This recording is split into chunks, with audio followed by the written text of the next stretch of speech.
And I'm so grateful also to my pastor, Pastor Mensa Otabil, whom I sort of met sort of casually, just because when we, at one of the early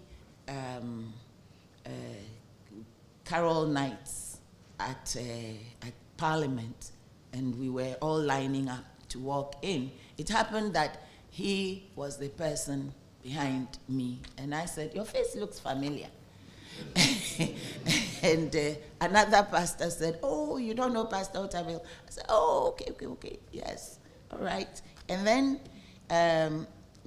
maybe some months or a couple of years thereafter, something happened, and I felt that there was a young girl who sort of fell into my hands, and I felt she needed comfort, which I could not give.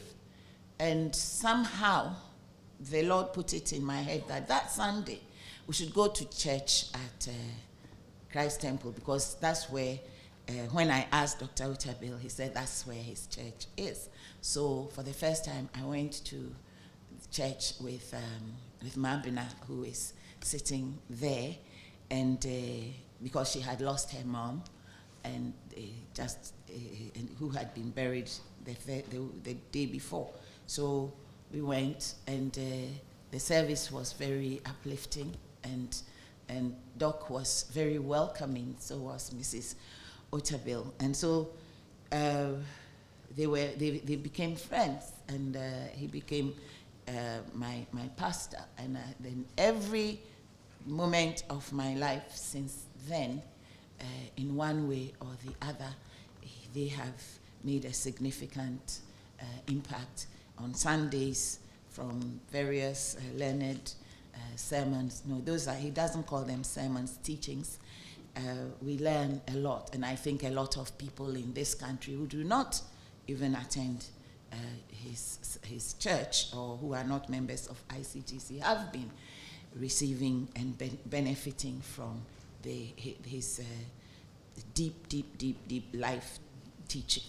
So I wish to thank Dr. Otabil and Mrs. Otabil and all the pastors of ICGC, Pastor Osebus, whom I call my spiritual mentor, because he's the one who inducted me into ICGC, and all the pastors. Thank you all very much for your hands-on care of the flock.